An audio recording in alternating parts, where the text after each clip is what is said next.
Video like जरूर कर लीजिए और ऐसे वीडियो लगातार फ्री में पाने के लिए चैनल को तुरंत सब्सक्राइब कर लीजिए और बेल आइकन को जरूर टैप कर लीजिए ताकि आगे भी सारे वीडियो आपको मिलते रहे। यूट्यूब में फॉलो करते हैं तो प्लीज ये वाला फ्री टेलीग्राम चैनल जरूर ज्वाइन कर लीजिएगा। सारे नोटिफिकेशन सारे अपडेट यहीं पे आते हैं, ध्यान रखिए। नमस्कार दोस्तों, स्वागत है आपका स्टडी फॉर एग्जाम्स में। दोस्तों, इस वीडियो में हम लोग जनवरी 2026 मंथ के फर्स्ट वीक का वन लाइनर करंट अफेयर देखेंगे। वीडियो शुरू करने से पहले मैं आपको बता दूं, यूपी पुलिस सिपाही भर्ती 2025 के लिए ज्ञान सर एजुकेशन ऐप पर complete study material and smart board classes का बैच लॉन्च किया गया है। यह बैच दोनों भाषाओं में उपलब्ध है। इसमें आपको एकदम शुरुआत से बेसिक से सिर्फ सिलेक्शन वाली तैयारी कराई जाएगी। एग्जाम ओरिएंटेड सिलेक्शन मटेरियल दिया जाएगा। कंप्लीट 50 क्लासेस के नोट्स दिए जाएंगे और इसकी जो वैलिडिटी होगी वह एग्जाम तक होगी। करना क्या है, आपको ज्ञान सर एजुकेशन ऐप को इंस्टॉल करना है और उसमें कूपन कोड यूज करना है, ज्ञान sir discount coupon code use करेंगे तो आपको इस बैच पर 80% का डिस्काउंट मिल जाएगा और इसकी जो फीस हो जाएगी वो मात्र 99 रुपये हो जाएगी। बैच से जुड़कर जो है आप अपनी तैयारी को बेहतर कर सकते हैं। इंडिया एनर्जी वीक 2026 का आयोजन 27 से 30 जनवरी तक कहाँ किया जाएगा, तो यह गोवा में किया जाएगा। जनवरी 2026 में केंद्रीय रेशम बोर्ड बेंगलुरु का नया निदेशक वित्त किसे नियुक्त किया गया है, तो यह PS गिरीशा को नियुक्त किया गया है। 6 जनवरी को किस शहर में क्षेत्रीय AI इम्पैक्ट सम्मेलन 2026 की मेजबानी की, किस शहर ने, तो यह जयपुर ने की। दूसरे खेलो इंडिया बीच गेम्स 2026 का आयोजन कहाँ किया जा रहा है, तो यह दीव में किया जा रहा है। हाल ही में चर्चा में रही Taimur air launch cruise missile का सफल परीक्षण किस देश के द्वारा किया गया है, तो यह पाकिस्तान के द्वारा किया गया है। जनवरी 2026 में CDS जनरल अनिल चौहान ने किस स्थान पर भारतीय वायु सेना के अपग्रेड किए गए रनवे का उद्घाटन किया है, तो यह कार निकोबार में किया गया है। 9वां राष्ट्रीय सिद्ध दिवस 2026 किस दिन मनाया गया है, यह 6 जनवरी को मनाया गया है और इसकी थीम 2026 की सिद्ध फॉर ग्लोबल हेल्थ। हर साल युद्ध अनाथों के लिए विश्व दिवस किस दिन मनाया जाता है, तो यह 6 जनवरी को मनाया जाता है। 2 जनवरी को मेजर ध्यानचंद राष्ट्रीय स्टेडियम में आयोजित दिल्ली शब्दोत्सव 2026 का उद्घाटन किसके द्वारा किया गया, तो यह रेखा गुप्ता के द्वारा किया गया, दिल्ली के मुख्यमंत्री। चीनी नागरिकों के लिए हाल ही में शुरू किए गए नए बिजनेस वीजा का आधिकारिक नाम क्या है, तो यह EB4 है। चालू वित्त वर्ष 2025-26 में भारत का कौन सा राज्य अग्रणी निवेश गंतव्य बनकर उभरा है, तो यह आंध्र प्रदेश है। सांख्यिकी और कार्यक्रम कार्यान्वयन मंत्रालय द्वारा लॉन्च किए गए नए शुभंकर का नाम क्या है, तो यह सांख्यिकी है। चीन द्वारा हाल ही में नौसेना में शामिल किए गए नए उन्नत विध्वंसक पोत का नाम क्या है, तो लौदी है। 6 जनवरी 2026 को सुरेश कलमाड़ी का 81 वर्ष की आयु में निधन हो गया। वह प्रसिद्ध थे, तो यह राजनेता थे। जनवरी 2026 में किस राज्य सरकार ने स्थानीय निकाय चुनाव लड़ने के लिए 2 बच्चों की अनिवार्यता वाले नियम को खत्म करने की घोषणा किया है, तो यह तेलंगाना सरकार ने किया है। 19वें नृत्य महोत्सव में मद्रास संगीत अकादमी द्वारा नृत्य कलानिधि पुरस्कार से किसे सम्मानित किया गया है, यह उर्मिला सत्यनारायणन को सम्मानित किया गया है। दिल्ली सरकार ने हाल ही में किस घातक बीमारी को असूचित करने योग्य घोषित किया है, किस बीमारी को, तो यह मानव रेबीज को। जनवरी 2026 में किसे वेनेजुएला की अंतरिम राष्ट्रपति के रूप में नियुक्त किया गया है, यह डेल्सी रोड्रिग्ज है। हाल ही में किस मंत्रालय ने लाइव इवेंट्स डेवलपमेंट सेल की स्थापना किया है, यह सूचना और प्रसारण मंत्रालय ने किया है। बदलता भारत मेरा अनुभव रचनात्मक प्रतियोगिता का आयोजन किस मंत्रालय द्वारा किया गया, यह भी सूचना एवं प्रसारण मंत्रालय द्वारा किया गया है। जनवरी 2026 में पटना उच्च न्यायालय के 47वें मुख्य न्यायाधीश के रूप में किसे नियुक्त किया गया है, यह संगम कुमार साहू जो है इन्होंने शपथ लिया है। हाल ही में किस देश के दिग्गज क्रिकेटर उस्मान ख्वाजा ने अंतर्राष्ट्रीय क्रिकेट से संन्यास ले लिया है, तो ये ऑस्ट्रेलिया के खिलाड़ी हैं। राष्ट्रीय पक्षी दिवस 2026 किस दिन मनाया गया, 5 जनवरी को मनाया गया। जनवरी 2026 में वेनेजुएला में निकोलस मादुरो को हिरासत में लेने के लिए चलाए गए अमेरिकी सैन्य अभियान का कोड नाम क्या था, ये ऑपरेशन एब्सोल्यूट रिजॉल्व था। भारत किस देश को पीछे छोड़कर दुनिया का सबसे बड़ा चावल उत्पादक देश बन गया है, तो चीन को पछाड़कर भारत दुनिया का सबसे बड़ा चावल उत्पादक देश बन गया है। भारत और पाकिस्तान के बीच परमाणु प्रतिष्ठानों की सूची का आदान प्रदान किस समझौते के तहत किया जाता है, यह परमाणु प्रतिष्ठानों के खिलाफ हमलों के निषेध पर समझौता जो 1988 में हुआ था, इसके तहत किया जाता है। भारत की पहली वंदे भारत स्लीपर ट्रेन किन 2 स्टेशनों के बीच संचालित की जाएगी, तो गुवाहाटी और हावड़ा के बीच की जाएगी। रक्षा मंत्री राजनाथ सिंह ने 5 जनवरी 2026 को समुद्र प्रताप को राष्ट्र को समर्पित किया। यह किस प्रकार का जहाज है? यह प्रदूषण नियंत्रण नियंत्रण जहाज है। जनवरी 2026 में 72वां राष्ट्रीय वॉलीबॉल टूर्नामेंट का आयोजन किस शहर में किया गया? तो यह वाराणसी में किया गया। पश्चिम बंगाल की पहली महिला मुख्य सचिव के रूप में किसे नियुक्त किया गया है? तो यह नंदिनी चक्रवर्ती बनी है पहली मुख्य सचिव। 5 जनवरी 2026 को केंद्रीय मंत्री राजीव रंजन सिंह ने किस शहर में देश के पहले व्यावसायिक स्तरीय उष्णकटिबंधीय RAS आधारित smart green aquaculture farm and research institute और अत्याधुनिक रेनबो ट्राउट सुविधा का उद्घाटन किया है? तो यह हैदराबाद में किया गया है। 1 जनवरी 2026 से carbon border adjustment mechanism carbon tax किस अंतर्राष्ट्रीय संगठन द्वारा लागू किया गया है? तो यह यूरोपीय संघ द्वारा लागू किया गया है। 2026 में आयोजित होने वाले 52वें G7 सम्मेलन की अध्यक्षता कौन सा देश करेगा? तो यह फ्रांस करेगा। भारत का पहला सरकारी अस्पताल आधारित AI क्लिनिक किस शहर में शुरू किया गया है? तो यह ग्रेटर नोएडा में शुरू किया गया है। भारतीय सेना ने वर्ष 2026 को किस रूप में मनाने की घोषणा किया है? तो यह नेटवर्किंग और केंद्रितता का वर्ष घोषित किया है। वर्ष 2025 में अंगदान के मामले में कर्नाटक का भारत में कौन सा स्थान रहा? तो तीसरा स्थान रहा। हाल ही में किस राज्य में पहली बार अत्यंत दुर्लभ सैंडलवुड लेपर्ड जो देखा गया है? यह कर्नाटक में देखा गया है।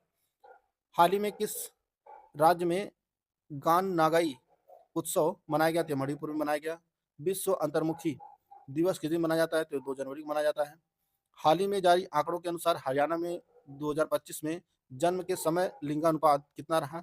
यह 923 दर्ज किया गया। 2026 को पीएम नरेंद्र मोदी ने बुद्ध के पवित्र पिपरावा अवशेषों की अंतर्राष्ट्रीय प्रदर्शनी का उद्घाटन किया। पिपरावा जो है यह सिद्धार्थनगर में स्थित है उत्तर प्रदेश के। अमेजन की बिना डंक वाली मधुमक्खियों को कानूनी अधिकार देने वाला पहला देश पेरू बना है।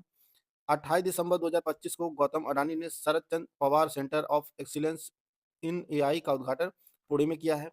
पूर्वांचल का पहला yarn processing plant Uttar Pradesh के मिर्जापुर में स्थापित किया गया है।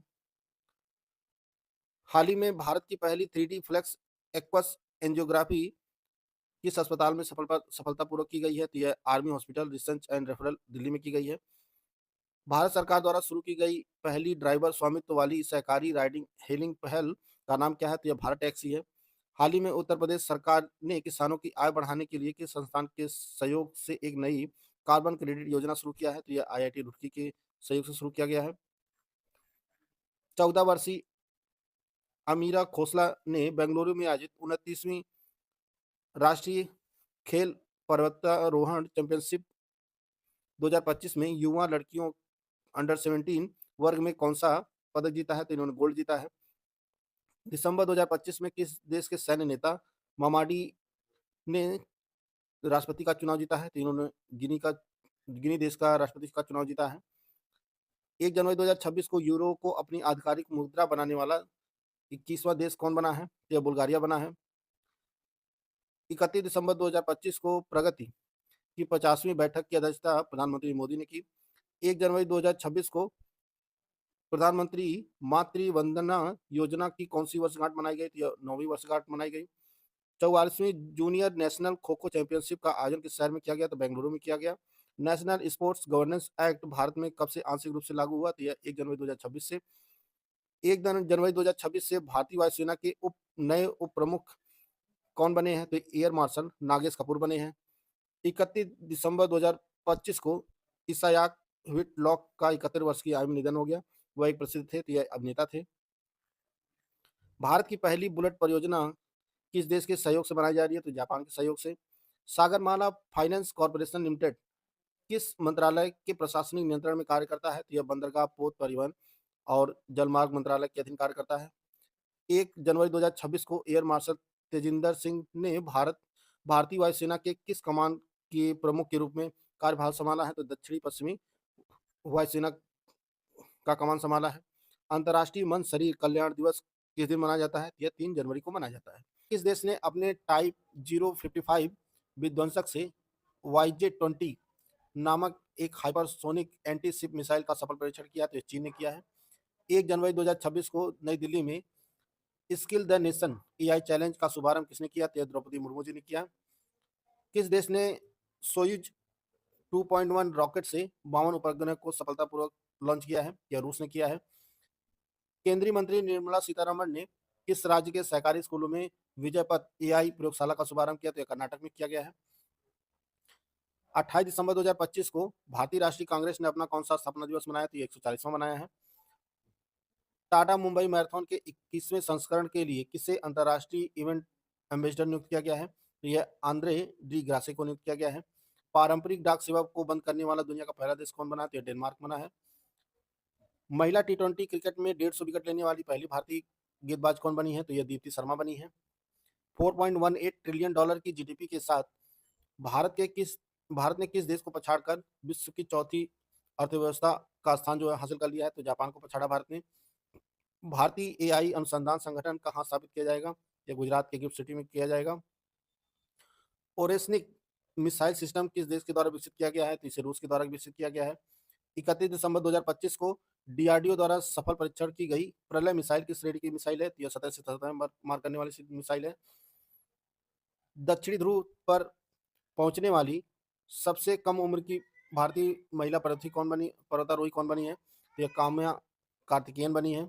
1 जनवरी 2026 को भारतीय वायुसेना की प्रशिक्षण कमान के air officer commanding in chief के रूप में किसने कार्यभार संभाला है? तो यह एयर मार्शल सीतेपल्ली श्रीनिवास ने संभाला है। 1 जनवरी 2026 को डीआरडीओ ने अपना कौन सा स्थापना दिवस मनाया? तो इसने 68वां स्थापना दिवस मनाया है। वैश्विक परिवार दिवस हर साल किस दिन मनाया जाता है? तो 1 जनवरी को मनाया जाता है। आईसीसी पुरुष अंडर 19 विश्व कप 2026 की मेजबानी कौन से देश कर रहे हैं? तो जिम्बाब्वे और नामीबिया कर रहे हैं। क्रिश्चियन एड की रिपोर्ट काउंटिंग द कॉस्ट 2025 के अनुसार 2025 में जंगल की आग, बाढ़, हीट वेव जैसी खतरनाक मौसमी घटनाओं से दुनिया को लगभग 122 बिलियन डॉलर का नुकसान हुआ है।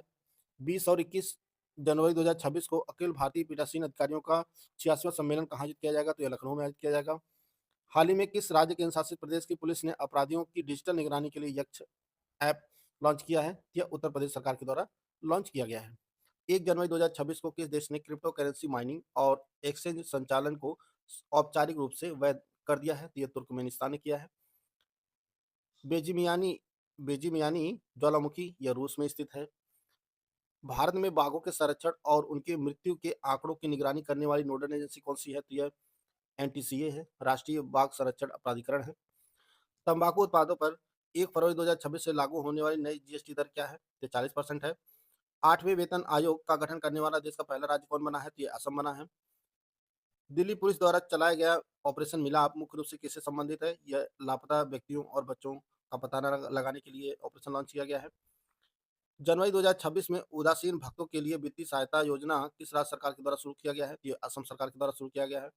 प्रतिवर्ष विश्व ब्रेल दिवस किस दिन मनाया जाता है? तो ये 4 जनवरी को मनाया जाता है।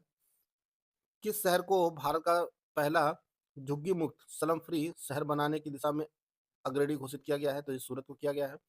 1 जनवरी 2026 को छत्तीसगढ़ के मुख्यमंत्री विष्णुदेव साय ने किस जिले में भोरमदेव कॉरिडोर की आधारशिला रखी है? तो यह कबीरधाम में रखी है। जनवरी 2026 में गोवा सरकार द्वारा अनुमोदित राज्य के तीसरे जिले का मुख्यालय किसे बनाया गया है? तो यह केवेपेम को बनाया गया है। 31 दिसंबर 2025 को भारत में भूमि प्रशासन को आधुनिक बनाने के लिए लैंड स्टैक का शुभारंभ किसने किया है? तो यह डॉक्टर चंद्रशेखर पेम्मासानी ने किया है। आयुष मंत्रालय 3 जनवरी 2026 को किस शहर में 9वें सिद्ध दिवस समारोह का आयोजन किया? तो यह चेन्नई में किया। 11वीं भारतीय अंतर्राष्ट्रीय युवा नौकायन चैंपियनशिप 2026 का आयोजन 4 से 10 जनवरी तक कहाँ किया जा रहा है? यह चेन्नई बंदरगाह पर किया जा रहा है। हाल ही में केंद्र सरकार ने झारखंड उच्च न्यायालय के मुख्य न्यायाधीश के रूप में किसे नियुक्त किया है? तो यह न्यायमूर्ति महेश शरद चंद्र सोना को नियुक्त किया है। जनवरी 2026 में ऑस्ट्रेलियन ओपन के मुख्य ड्रॉ में खेलने वाली सबसे उम्रदराज महिला कौन बनने जा रही है? यह वीनस विलियम्स बनने जा रही हैं।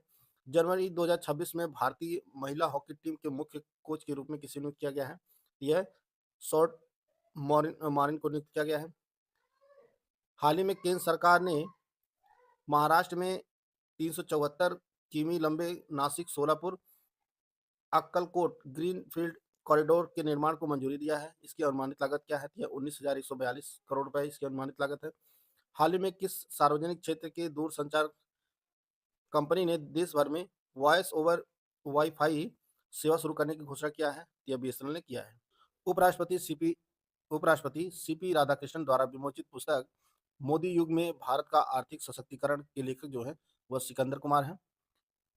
सिंटर्ड रियर अर्थ अस्थायी चुंबक के घरेलू विनिर्माण के लिए कितने करोड़ रुपए की योजना को मंजूरी दी गया है? यह 7,280 करोड़ रुपए की योजना को मंजूरी दिया गया है भारत सरकार के द्वारा।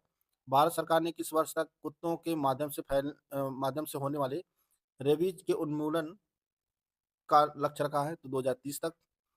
दुबई में आयोजित 13वें मोहम्मद बिन राशिद अल मखदूम इंटरनेशनल स्पोर्ट्स अवार्ड में किसे global life time achievement award से सम्मानित किया गया है?